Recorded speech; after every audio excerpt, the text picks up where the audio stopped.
Well, Doom Patrol comes to an end with Ezekiel Patrol. Did Ezekiel Patrol save the season? No.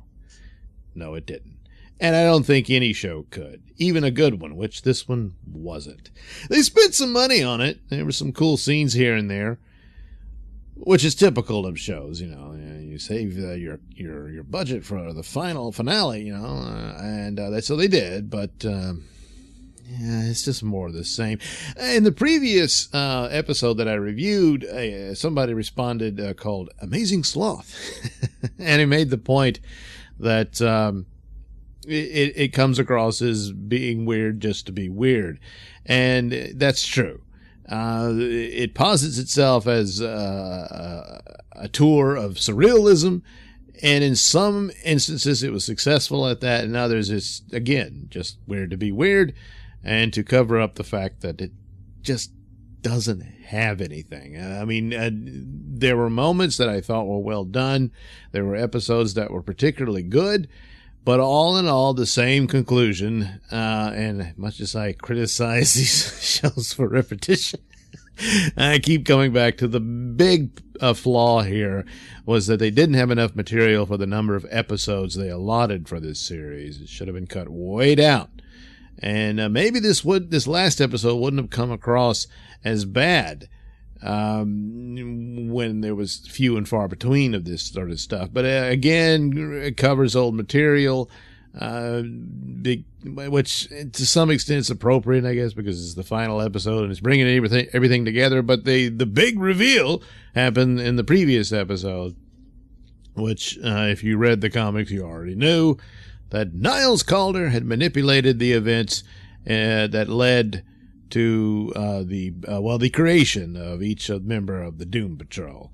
And his reasons for this are revealed in this episode, is that he was seeking the means by which he could lengthen his life. He was seeking immortality because he wanted to be around for his daughter. His daughter is the result of his love affair with the cave woman, which was one of the better episodes when they did it, that one. But his daughter, and if you read the comics, you know what she looks like. Here, I'll give you a hint. Her mother was a cave woman. Okay, there you go. You don't get to see her except from behind in the show, so I guess they haven't cast someone to, I guess they're going to have to do some makeup there. But anyway, and she's all-powerful, another all-powerful. We thought Mr. Nobody was all-powerful, but he's not as all-powerful as she is, and apparently he's not as all-powerful as Admiral Whiskers and the Ezekiel the cockroach. So Mr. Nobody had his big victory, but oh, revenge is hollow, so he gets drunk and feels sorry for himself, and here comes Mr. Whiskers and the cockroach, convincing him to pursue the mystery woman of Niles Calder, which somehow he just forgot about. And but it wasn't the cave woman. No, it's his daughter, and she's apparently all powerful.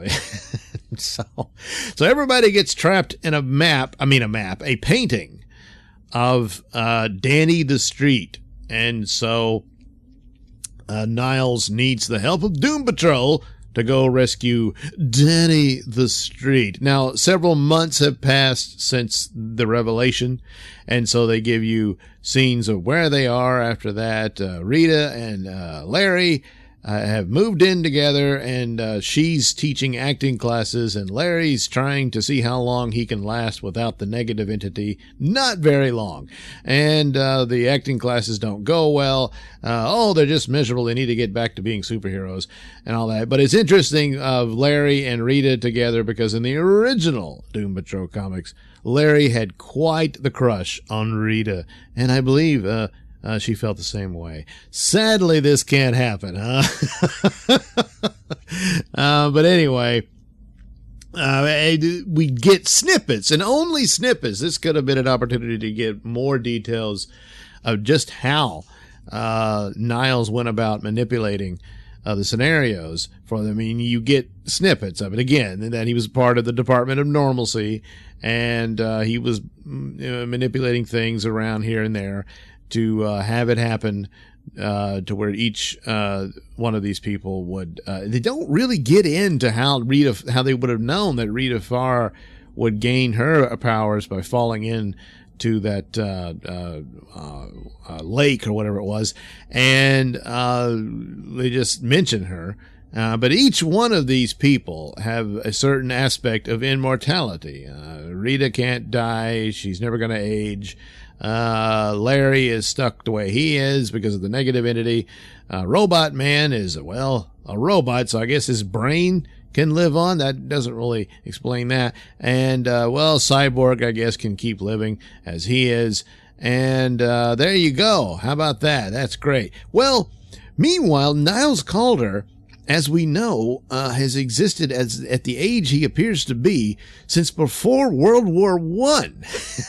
So he doesn't seem to have utilized any of the abilities that these people have. So how in the world is he still living on? Oh, well, maybe next season, huh? Yeah. I don't know about that.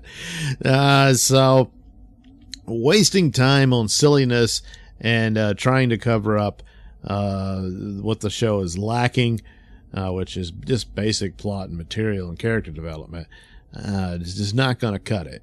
When you had questions you could have tried to answer, but you didn't.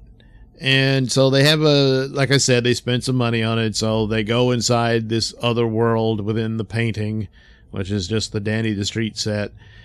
Beard Hunter's there, but, he's just there. And, oh no, Mr. Nobody got outsmarted, by Dorothy, Niles' daughter, and she turned, the cockroach and the whiskers into giants, and yeah. And so then they gotta go through their guts. Here we go again. Same old joke. And, yeah, okay, they get out. But they're all very small. Oh, we'll have to deal with that in the next season, yeah. And Danny's just a brick. Meanwhile, Mr. Nobody and Beard Hunter are still stuck in the painting, but now all the painting is them on a field of white. How about that, huh? Yeah, Mr. Nobody was not as powerful as we were first led to believe. No. Yeah, oh boy, well, there was a few chuckles here and there, but this is terrible. I mean, another show that had such potential and could have been well done, but no, just couldn't do it. So, boy, I already did the graphic that shows 3 stars, but now that I'm thinking about it, so just to be nice, I'll give it 3 stars. But I don't think it really deserves it. Oh, and Flex Mentello. Yeah. Remember him? Oh, yeah, I don't know. They don't explain that. He's just gone. Nobody looks for him or nothing. And, okay. Yeah. Well, we did get an answer to where Beard Hunter was going in that weird staircase and all that. Well, that was heading to where Dorothea was, or Dorothy, and she was living in Danny the Street all along because he was keeping her safe. Yeah, so there you go. That wraps that up, huh? I guess this should have been 8 episodes at best, and that probably would have gone a long way of helping it out.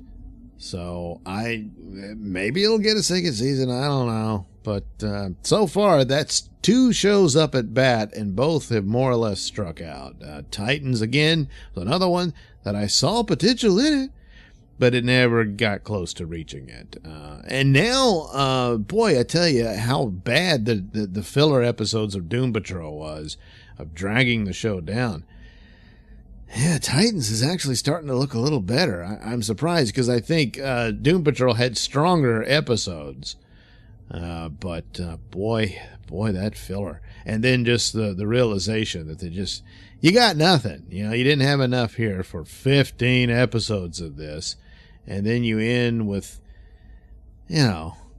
Same crap. So, yeah, it's pretty bad.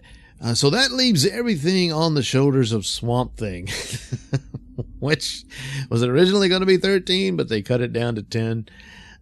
Perhaps that's a good thing, especially if you don't really have the material for that amount of episodes.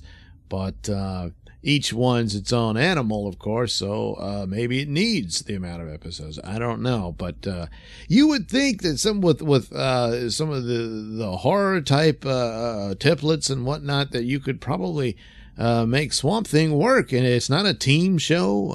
It's a single character story with, villains and that sort of thing. But and then the creepiness of the swamp, which is what the trailers look like and everything. You think that, but oh boy, I tell you, these days, if you could find a way to mess up something, they will do it. So that's all up to you, Swamp Thing. So, yeah, it remains. I cannot recommend anyone signing up for this thing. That's too bad. And even if they were both great shows, I don't even know if that's enough. I think they needed the 3 shows at least to begin with, but they're dragging them out slowly. And boy, you just don't have what it takes here. And that's too bad, because like I said, there was potential here. There's some good performances. There were some strong shows in both of the series, but probably Doom Patrol had the stronger ones individually. But it's just so much stupid clutter, and that's sad. So, yeah, Swamp Thing. Let's see what happens with that. All right, thank you for watching and listening. Please like and subscribe, and if you're already a subscriber, thank you very much. I do appreciate it. And while you're here, check out that link description below. That'll take you to my many stores that have plenty of goodies for you.